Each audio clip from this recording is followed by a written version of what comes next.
Essa é uma questão realmente bastante complexa, né? Vamos ver se a gente consegue, em poucos minutos, tratá-la.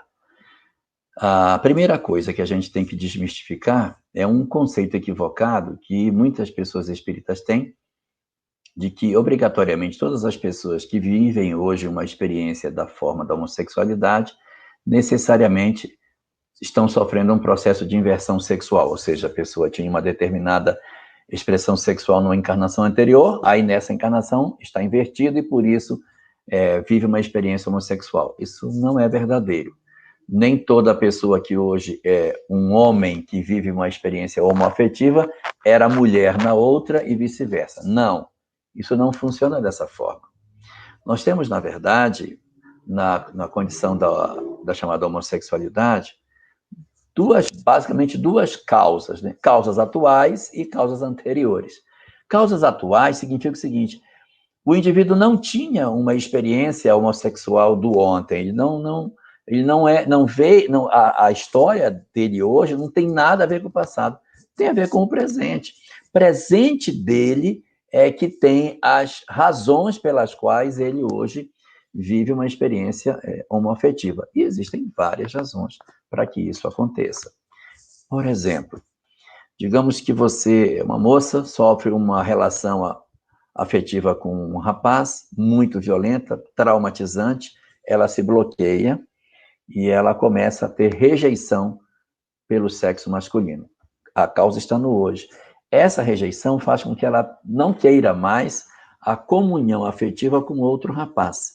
E aí, evidentemente, em função desse bloqueio, ela pode se sentir carente e, a partir daí, ela começa a ter uma aproximação com uma outra moça e começa a ter um relacionamento homoafetivo, sem que necessariamente isso tenha alguma coisa a ver com o passado.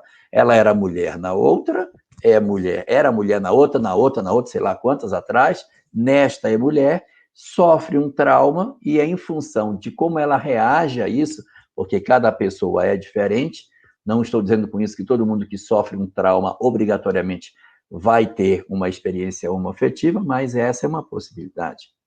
Uma segunda possibilidade: existem pessoas que têm uma educação que favorece o processo homoafetivo. Existem alguns pais que dizem assim: meu filho é macho, não tem com ele, não tem esse negócio não, o que vier meu filho, ele vai para cima, seja homem, seja mulher, travesti, o que for, deu mole meu filho. Então estimula a pessoa, pela educação que os pais dão, para ter uma experiência desse tipo. Não tem nada a ver com o passado, mas o estímulo da educação que recebe empurra a pessoa a uma condição de aparente normalidade. E, por conta disso, a pessoa, de repente, se vê envolvida numa relação homoafetiva. Outra situação que pode gerar também esse tipo de experiência: a curiosidade. Existem muitas pessoas que possuem uma curiosidade de saber como é que é. E a experiência da curiosidade pode levar alguém a uma experiência homoafetiva. E essa curiosidade pode ser passageira, ou essa curiosidade pode levar o indivíduo a ter um interesse maior, em que esse tipo de vivência acaba se prolongando no tempo e a pessoa passa a viver mais intensamente essa realidade. Existe também a possibilidade de que você tenha uma experiência homoafetiva em função de práticas, vamos dizer assim, promíscuas. A pessoa se relaciona com sexo grupal, sai com muita gente, e nessas experiências ele acaba tendo relacionamentos homoafetivos. Não tem nada a ver com o passado. É um gosto da pessoa do hoje, ele está se relacionando com várias pessoas, de repente ele está se relacionando com pessoas, ou ela se relacionando com pessoas do mesmo sexo. Isso também pode acontecer. Uma outra situação que também pode se dar e que não tem nada a ver com uma inversão sexual. Mas imagine que alguém, na encarnação anterior, era um homossexual. Ele era um homossexual. Nessa encarnação, ele está repetindo a mesma experiência. Ele não está invertido. Ele era homem na outra e ele é homem nessa. Na outra, ele também tinha experiências homoafetivas. Nessa, ele tem de novo. Então, não tem nada a ver com inversão. Ele era homossexual antes, está só no processo de reincidência da experiência. E, para não me alongar, existem outras causas do presente, mas eu posso ter um processo obsessivo também. Eu posso ter algum espírito desejoso de me empurrar numa direção que ele acha que é prejudicial a mim, em que ele começa a estimular sexualmente minhas ideias para que eu procure ter interesse por pessoas do mesmo sexo, e a partir de um fenômeno de obsessão, ele pode empurrar alguém para ter uma experiência dessa natureza. Então, como se vê, nós podemos encontrar, estou aqui relacionando algumas, mas tem outras, várias experiências de uma mesma existência que podem levar a experiências homoafetivas, algum bloqueio, a pessoa sofre um bloqueio, uma rejeição. Eu odeio meu pai, eu odeio meu pai, eu odeio meu pai, eu odeio o que ele fez com a minha mãe. Eu não quero casar, eu não quero isso para mim, Deus me livre. Eu não quero ter ninguém. Então a pessoa se bloqueia para ter uma outra pessoa para formar um casal homem e mulher. Então, como uma forma de negar essa realidade, que ela considera que isso seria prejudicial, porque não quero ter marido, igual minha mãe teve, eu acabo tendo uma experiência homoafetiva desta existência, nada a ver com o passado. Então, isso é uma circunstância. Agora, existe uma outra coisa que é o reverso dessa medalha. Agora eu quero falar de outro fenômeno. Vamos esquecer isso, falar de outro fenômeno. Vou falar de um fenômeno chamado inversão sexual. O que é inversão sexual? É um indivíduo que é que vem experimentando num determinado sexo, tem um psique, digamos, masculino ou feminino, e ele, numa existência posterior, ele encarna no sexo trocado. Por exemplo, eu tenho uma pessoa que na última existência era uma mulher. Nesta existência, vai reencarnar como homem. Ou ao contrário, era um homem na última existência e nesta vai encarnar como mulher. E aí? Como é que fica? Muito bem. Este fenômeno chamado inversão sexual, ele tem três razões para acontecer. 3. Primeira razão, inversão sexual missionária. O que é inversão sexual missionária? Eu vou reencarnar para realizar um grande trabalho na área do bem.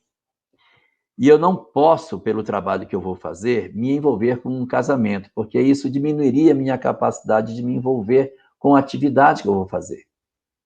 Então, se eu vier como... Eu sou um espírito com características masculinas.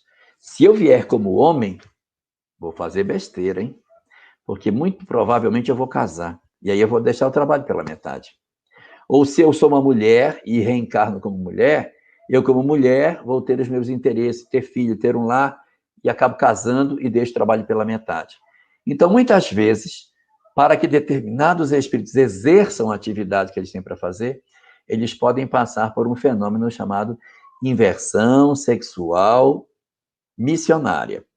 Inverte para o trabalho que tem para fazer. Então, você vê, muitas vezes, espíritos extremamente dedicados ao bem, em corpos masculinos, mas com um comportamento doce, um comportamento mais delicado, que é um indicativo de que, muito provavelmente, são almas femininas reencarnadas em corpos masculinos. Quando isso ocorre, o objetivo é refrear a possibilidade de um casamento. O mais esperado nessas circunstâncias é que essa inversão aconteça e a pessoa leva a vida com razoável tranquilidade. Por quê? Porque por ele ser um espírito de uma certa evolução, ele não vai passar por muitos conflitos. Por quê? Porque ele não tem muitas questões em aberto na área da sexualidade também. Como ele já é uma alma que já tem uma certa caminhada, ele inverte, acaba não casando e leva a vida, sente solidão, sente vontade de ter alguém, mas o resfriamento natural do corpo vai fazendo com que ele leve a vida. O que não impede que um ou outro desses companheiros possam, em função das circunstâncias, ter um relacionamento, casar com alguém, mesmo invertido, ou até ter um relacionamento homoafetivo em função dos apelos do passado. Mas o mais esperado é que isso não aconteça.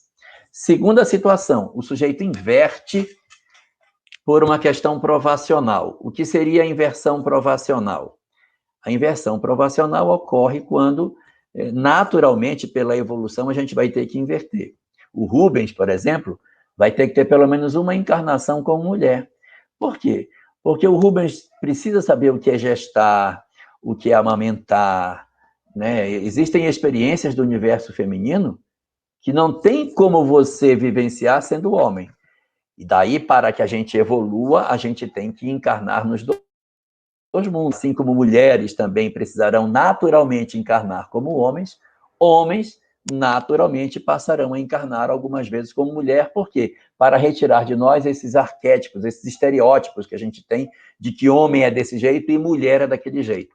Aquela imagem medieval do cavaleiro montado num cavalo com uma espada que ia para as cruzadas, e a mulher, aquela castelã que ficava na torre do castelo com os seus cabelos de Rapunzel, isso tem que acabar. Nós precisamos aproximar os dois. O homem tem que lavar louça, trocar fralda, ajudar em casa, ter uma sensibilidade maior, e a mulher também ter uma atividade de trabalhar, cuidar das coisas, ser mais independente, dirigir, estudar. Então, esses universos eles têm que se aproximar. E é esse fenômeno da inversão provacional, não é mais a inversão missionária, mas é a provacional, é um fenômeno natural da existência. A gente inverte com razoável frequência. Tá? Nós já invertemos várias vezes, de repente alguns de nós estamos invertidos. Isso gera conflito? Nem sempre. Se você não tiver grandes dramas do passado, inverte e toca a vida. Era mulher, vem como homem, era homem, vem como mulher, não vai tocar. Porque os hormônios, a educação e uma série de fenômenos da vida corporal ajudam com que você se alinhe com o corpo que você recebe, apesar das experiências passadas que você tem. Terceiro tipo de inversão, inversão sexual expiatória. Essa é a mais complicada, porque é a inversão que ocorre exatamente por um processo expiatório. A pessoa é apaixonada pelo sexo oposto, tem um interesse imenso pelo outro sexo. E aí, em função desse interesse imenso que ele tem, já se tentou várias coisas. Ele nasceu feio, nasceu pobre, botou o cara com mau hálito, ele teve uma deformidade física, mas não adianta, ele pode ter mau hálito, joga aquele negocinho na boca, ele vem feio, faz plástica, ele é pobre, ele dá um jeito de conseguir dinheiro, ele se vira e continua fazendo besteira. Então já se fez muitas tentativas e não se conseguiu corrigir essa alma rebelde e extremamente aficionada pelo sexo oposto. Uma das alternativas, eu disse uma das alternativas que existe, é a inversão sexual expiatória. Qual seria essa? Inverte o cidadão. Para que ele, numa circunstância de inversão, possa refrear os impulsos sexuais que ele possui e dar uma equilibrada na caminhada dele. Isso funciona com muita gente, mas com muita gente não funciona. Por quê? Porque a gente acaba passando por cima do corpo. E aí vivemos experiências homoafetivas. O que significa tudo isso? Isso significa que essas experiências não são necessariamente do passado, elas podem ser, mas não necessariamente são. E quando a gente vê essas situações acontecendo, a gente diz, e aí? Como é que fica? Ora, como é que fica? O grande objetivo nosso é que a gente cumpra o planejamento espiritual que cada um possui. Mas são tão raros os que cumprem. Tem os egoístas, os orgulhosos, os vaidosos, os corruptos. E estão todos convivendo entre nós. A casa espírita possui todos esses tipos de mazelas, os adúlteros, todo tipo de coisa. Se a casa espírita for querer fazer uma lista para poder dizer, não, você vai para ser trabalhador espírita, você olha, preencha aqui, se você não é isso, não vai ficar de ninguém. Todo mundo tem mazelas. E não é porque, de repente, a pessoa tem uma experiência homoafetiva que ela tem que ser vista de maneira diferente dentro da casa espírita. Tem que ser vista de maneira normal. Ela tem uma experiência homoafetiva? Tem. Ah, ótimo. A grande questão, e aí que eu friso bem, que seria o ponto nevrálgico dessa discussão, não é a relação homoafetiva, é a promiscuidade. Esse é o problema.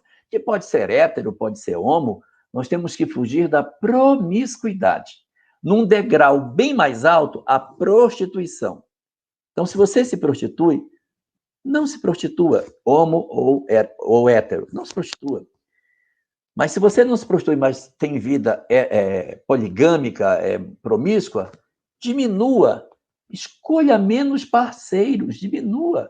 Viva com menos parceiros. Se você consegue viver com poucos parceiros, faça esforço para viver com apenas um. Viva com um parceiro. Então, assim, você vai numa gradação progressiva. Todos nós, espíritos que habitamos o planeta Terra, temos graves conflitos na área da sexualidade. Graves. Se não dessa, de outra existência. De tal sorte que nenhum de nós tem autoridade moral para criticar a conduta sexual de quem quer que seja.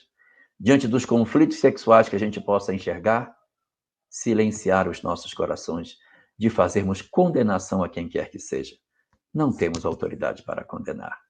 E para reforçar o que eu estou dizendo, no caso da mulher adúltera, narrado no Evangelho de João, no seu capítulo 8, ocorre o encontro de Jesus com a mulher adúltera, naquela história bem conhecida de todos nós, e quando a história termina, Jesus vira-se para ela e pergunta: mulher, onde estão os teus acusadores? E ela responde: eu não sei, Senhor, eles se foram. E Jesus então lhe diz: eu também não te condeno, vai e não tornes a pecar. Ora, se Jesus, o governador planetário, o espírito mais nobre, mais evoluído que a Terra já conheceu, não condenou a mulher, por que condenaríamos nós uma pessoa que tem uma conduta que nós achamos que é equivocada? Silêncio nas questões sexuais faz muito bem para a nossa alma, que precisa aprender a ser um pouco mais capaz de derramar amor nas relações que observa, para que a gente vença a nossa capacidade de crítica e o amargo fel que trazemos dentro das nossas almas. O mundo precisa muito de paz. Colaboremos nesse grande propósito.